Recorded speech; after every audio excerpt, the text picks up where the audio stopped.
നരേന്ദ്രമോദി വിദ്യാർത്ഥികളെ സംബോധന ചെയ്ത് ഇന്നലെയും ഇൻസ്റ്റാഗ്രാമിൽ പോസ്റ്റ് ചെയ്തു വീഡിയോ. ആ വീഡിയോയ്ക്കെതിരെ അഭിജിത്ത് ദീപ്കെ രംഗത്ത് വരുന്നു. അഭിജിത്ത് ദീപ്കെ പറയുകയാണ്, ഇത് മാപ്പ് പറച്ചിലൊന്നുകൊണ്ട് കാര്യമില്ല, വിക്ടിം കാർഡ് കളിക്കുകയാണ് പ്രധാനമന്ത്രി, ഇരവാദം ഉയർത്തുകയാണ് എന്ന്.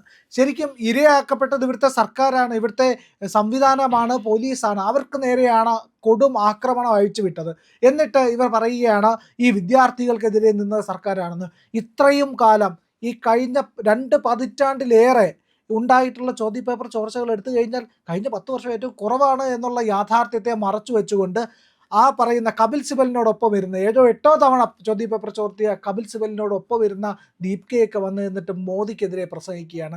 നാണമില്ലേ എന്നൊരു ചോദ്യം ഇവിടെ നമുക്ക് ചോദിക്കേണ്ടി വരുന്നില്ല, കാരണം അതില്ല എന്ന് നമുക്കറിയാം. പക്ഷേ ഇത് ഗൗരവതരമായിട്ടുള്ള ഒരു ഗൂഢാലോചനയുടെ പദ്ധതിയാണ്. സാറിന് എന്താണ് അഭിപ്രായം? അല്ല, അത് തീർച്ചയായിട്ടും വലിയൊരു ഗൂഢാലോചന ഇതിൻ്റെ പിന്നിലുണ്ട്. കാര്യം ഇപ്പോൾ ഇതിനകത്ത് നരേന്ദ്രമോദി ഇന്നലെ പറഞ്ഞിരിക്കുന്നത് പ്രധാനമായിട്ട് ഞാൻ ഇതിനകത്ത് കുറ്റം ചെയ്തിരിക്കുന്ന ആളുകളോട് ക്ഷമിക്കുന്നു എന്നുള്ളതാണ്. അദ്ദേഹം അവർ ക്ഷമിക്കുകയാണ് ചെയ്തിരിക്കുന്നത്. ആ സമയത്ത് മാപ്പ് പറയേണ്ട യാതൊരു ആവശ്യം ഇതിനകത്തില്ല. കാരണം മാപ്പ് പറയേണ്ട ആവശ്യമുണ്ടെന്നുണ്ടെങ്കിൽ ഈ പറയുന്ന പാർട്ടിയുടെ മുഖ്യമായിട്ടുള്ള ആ പ്രസ്ഥാനത്തിൻ്റെ തുടക്കത്തിൻ്റെ ലക്ഷ്യം എന്തായിരുന്നു? അന്ന് ഭാരതത്തിൻ്റെ ഇവിടെയുള്ള ചീഫ് ജസ്റ്റിസ് നടത്തിയിരിക്കുന്ന പ്രയോഗം, ആ പ്രയോഗത്തിനെതിരെയാണ് പ്രസ്ഥാനം ഉണ്ടായത്. അപ്പോൾ ഇവരുടെ ലക്ഷ്യം എന്തായിരുന്നു? ഇവരുടെ ടാർഗറ്റ് എന്തായിരുന്നു? എന്തിൻ്റെ പേരിലാണ് ഇവർ ആരംഭിച്ചത്? ഇവർ ആദ്യം ഉന്നയിച്ച ആവശ്യം പ്രധാനമായിട്ട് എന്താ? അത് ഇന്ത്യയുടെ സുപ്രീം കോടതി ജഡ്ജിക്കെതിരായിട്ടാണ്, ചീഫ് ജസ്റ്റിസിനെതിരായിട്ടാണ്. അദ്ദേഹത്തെ മാറ്റാൻ വേണ്ടിയുള്ള ആവശ്യമായിരുന്നു ഇവരെ പ്രധാനപ്പെട്ടത്. അത് തീരുമാനിക്കാൻ ഇവരാരാ ഉള്ളത്? അത് നടക്കില്ല എന്ന് കണ്ട സമയത്താണ് ഇവർ വളരെ പെട്ടെന്ന് നീറ്റിലേക്ക് മാറുകയാണ്. ഈ നീറ്റിലേക്ക് മാറുന്നതിനകത്ത് തന്നെ അഭിജിത്ത് കെയും മറ്റുള്ള ആളുകളും എടുത്തിരിക്കുന്ന സമീപനം, രാഹുൽ ഗാന്ധി എടുത്തിരിക്കുന്ന സമീപനം 2-2 ദീപ്ക എടുത്തിരിക്കുന്ന ആദ്യമായിട്ടുള്ള സമീപനം അവര് ഇതിനകത്തേക്ക് ഡൈവേർട്ട് ചെയ്യുന്നു. ആ സമയത്ത് ഇതിനോട് ഒരു കാരണവശാലും രാഹുൽ ഗാന്ധി ചേർന്ന് നിൽക്കുന്നില്ല. ഇവരോട് നിരാഹാരം കിടക്കുന്നുണ്ട്, സോനം വാങ്ങിച്ചു. ആ സമയത്ത് എവിടെയായിരുന്നു രാഹുൽ ഗാന്ധി? രാഹുൽ ഗാന്ധി പറഞ്ഞു, ഞാൻ അവിടേക്ക് പോകില്ല, ഞാൻ ഈ പറയുന്ന ജന്തർ മന്ദറിലേക്ക് പോകില്ല എന്ന് തീരുമാനിക്കുന്നു.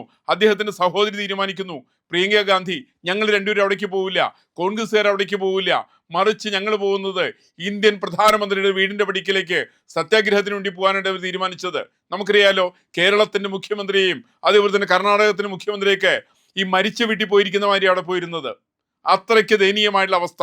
കാരണം ഈ തരത്തിൽപ്പെടുന്ന പ്രധാനമന്ത്രിയുടെ വീടിന്റെ മുമ്പിലിരിക്കുന്ന ചിത്രം ഏറ്റവും നാണക്കേടാണെന്നുള്ള ഉത്തമ ബോധ്യം കർണാടകത്തിലും കേരളത്തിലും മുഖ്യമന്ത്രിമാർക്കുണ്ട്. ഇത് രാഹുൽ ഗാന്ധിക്ക് ഉണ്ടാവില്ല. കാരണം രാഹുൽ ഗാന്ധി എന്ന് പറയുന്ന അല്ലെങ്കിൽ സഹോദരിക്ക് അല്ലെങ്കിൽ അമ്മയ്ക്ക് ഇവർക്കൊക്കെ സാമാന്യ ബോധമുണ്ടെന്ന് ഇവിടെ ആരാ ധരിക്കുക? അതുകൊണ്ടാണ് ഇവർ ഒരുപാട് പോസ്റ്റുകൾ ചെയ്യിക്കുന്ന ആളുകളെ കൊണ്ട് ഒരുപാട് മണ്ടത്തരങ്ങൾ പറയിപ്പിക്കുന്നു, ഒരുപാട് വിഡ്ഢിത്തരങ്ങൾ പറയിപ്പിക്കുന്നു. ഇപ്പൊ ഒരു 15 വയസ്സിലെ പെൺകുട്ടിയുണ്ട്, അവളെ കൊണ്ട് എന്താ ചെയ്യിച്ചത്? അവളെ കൊണ്ട് നരേന്ദ്രമോദിക്കെതിരായിട്ട് പ്രസ്താവന ഇറക്കിക്കുന്നു. അതുപോലെ തന്നെ വേറൊരു പെൺകുട്ടി ഇവിടെ കേരളത്തില് എതിരായിട്ട് പ്രസ്താവന ഇറക്കുന്നു.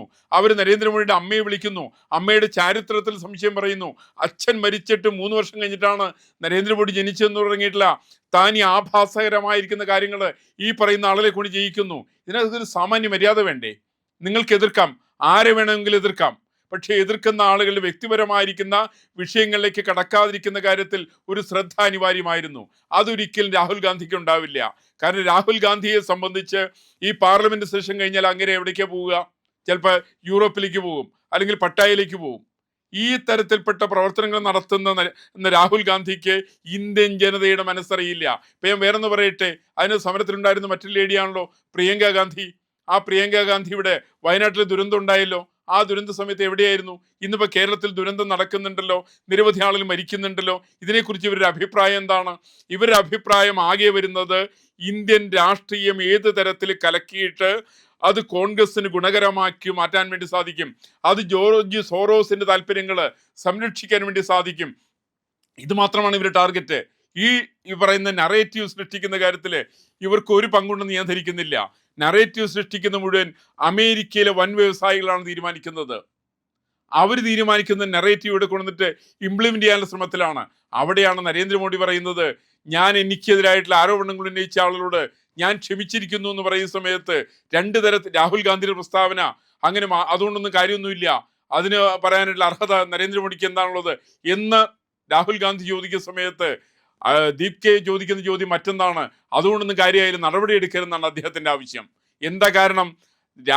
ചർച്ചയ്ക്കിടയ്ക്ക് ഈ പറയുന്ന പാർട്ടിയുടെ നേതാക്കന്മാരടക്കമുള്ള ആളുകൾ JP നദ്ദ അടക്കമുള്ള ആളുകളോട് പറഞ്ഞത് അക്രമത്തിൽ ഞങ്ങൾക്ക് യാതൊരു പങ്കുമില്ല.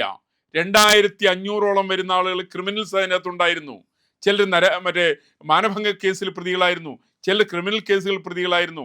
അങ്ങനെ നിരവധി കേസുകൾ പ്രതികളായിരിക്കുന്ന ആളുകൾ ഇവരുമായിട്ട് ഞങ്ങൾക്ക് പാർട്ടിക്ക് യാതൊരു ബന്ധമില്ല എന്ന് പറഞ്ഞ അവരാണ്. അങ്ങനെ ബന്ധമില്ല എന്നുണ്ടെങ്കിൽ സ്വാഭാവികമായിട്ട് ക്രിമിനൽസ് ഉണ്ടെങ്കിൽ അവർക്കെതിരായിട്ട് നടപടി വേണമല്ലോ.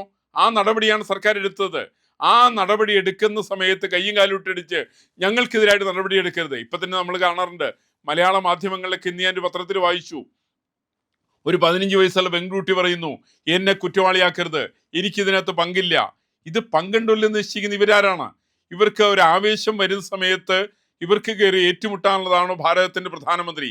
അദ്ദേഹത്തെ അവഹേളിക്കുന്നത്, അദ്ദേഹത്തിന്റെ കുടുംബത്തെ അവഹേളിക്കുന്നത്, അച്ഛനെ അവമാനിക്കുന്നത്, അമ്മയെ ചീത്ത വിളിക്കുന്നത്, ഇതാണോ ഇവരുടെ ഒരു പാരമ്പര്യം? ഇവരുടെ ചരിത്രം ഇതാണോ? ഈ തരത്തിലാണ് കുട്ടികൾ പറയേണ്ടത്? ഇതൊക്കെയാണ് വളർത്തുദോഷം എന്നൊക്കെ പറയാം.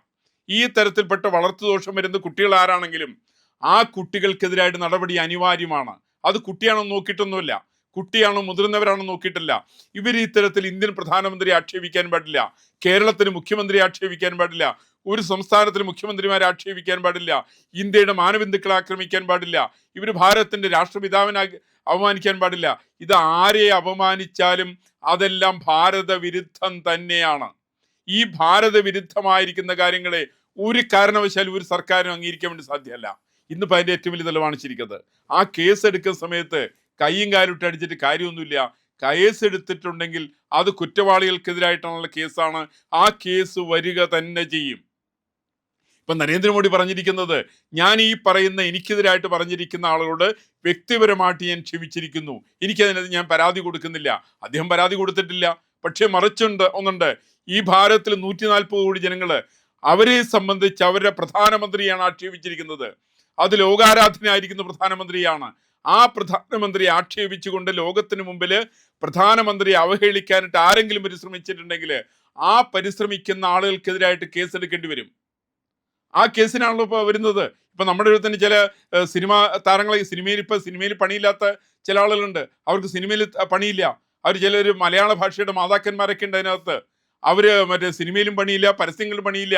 ആ സമയത്ത് പരസ്യത്തിൽ പണി കിട്ടാനും സിനിമയിൽ പണി കിട്ടാനും പണമുണ്ടാക്കാനും വേണ്ടിയിട്ട് ഭാരതത്തിന്റെ പ്രധാനമന്ത്രിക്കെതിരായി പോലും ഈ തരത്തിൽപ്പെട്ട നീചമായിട്ടുള്ള പ്രസ്താവനകൾ ഇറക്കിയിട്ടുണ്ടെങ്കിൽ ഒരു സംശയവും വേണ്ട, നിങ്ങൾ അതിനകത്ത് ജെൻഡർ ആയാലും കൊള്ളാം, എന്ത് ജെൻഡർ ആയാലും കൊള്ളാം, നിങ്ങൾക്കെതിരായിട്ട് നടപടികൾ വരിക തന്നെ ചെയ്യും.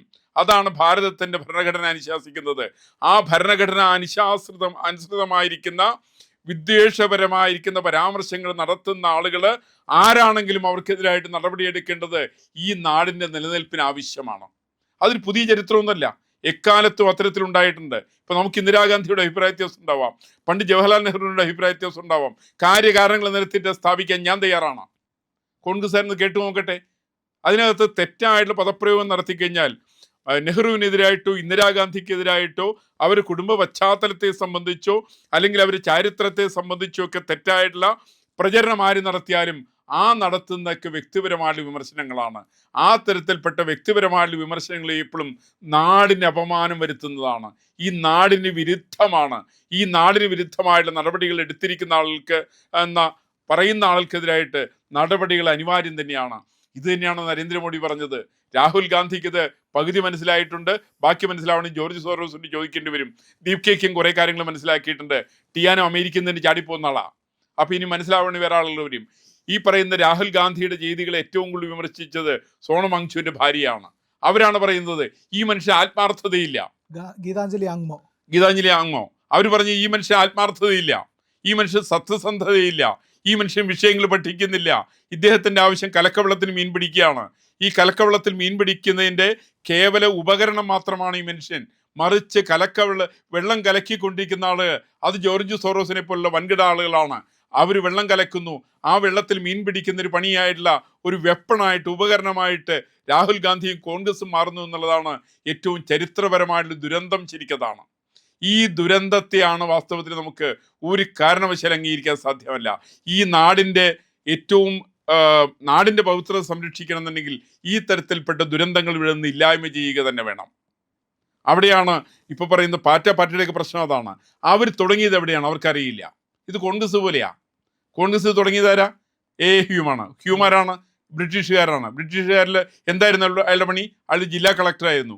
ഒരു ജില്ലാ കളക്ടറെ നിയോഗിച്ചുകൊണ്ട് ബ്രിട്ടീഷ് വൈസ്രോയി നിശ്ചയിച്ച പ്രകാരം ആരംഭിച്ച കോൺഗ്രസ് അതിൻ്റെ പ്രവർത്തന പദ്ധതികളിൽ നിന്ന് മാറിക്കൊണ്ട് ഈശ്വരാധീനം കൊണ്ട് ഭാരതത്തിൻ്റെ സ്വാതന്ത്ര്യ സമര പ്രസ്ഥാനമായിട്ട് മാറിയെങ്കിൽ അതിനെപ്പോലും അടിച്ചെടുത്തുകൊണ്ട് നെഹ്റു കുടുംബത്തിലേക്ക് വന്ന സമയത്ത് ആ കുടുംബത്തിന് ഭാരതത്തിൻ്റെ യഥാർത്ഥ ചിത്രം നിശ്ചയമില്ലാത്തതുകൊണ്ട് ഡിസ്കവറി ഓഫ് ഇന്ത്യയൊക്കെ എഴുതിയിട്ടുള്ള ആൾക്ക് പോലും എന്താണ് ഭാരതം എന്നുള്ളത് തിരിച്ചറിയാൻ പറ്റുന്നില്ല എന്നുള്ളതാണ് വസ്തുത. ഈ പശ്ചാത്തലത്തിൽ വേണം നമുക്ക് നരേന്ദ്രമോദിയുടെ പ്രസ്താവനയും അതിനോടുള്ള രാഹുലിൻ്റെയും ദീപ്കയുടെയൊക്കെ പ്രസ്താവനകൾ കൂട്ടി വായിക്കാൻ വേണ്ടിയിട്ട് ഈ പശ്ചാത്തലത്തിൽ വേണമെന്നാണ് എൻ്റെ അഭിപ്രായം. മറ്റാരും പറയാത്ത വാർത്തകളുമായിട്ട് ഇന്ത്യ ലൈവ് നിങ്ങൾക്കൊപ്പം ഉണ്ട്. നമ്മുടെ ചാനൽ ഇനിയും സബ്സ്ക്രൈബ് ചെയ്തിട്ടില്ല എങ്കിൽ ഉറപ്പായും ചെയ്യണേ.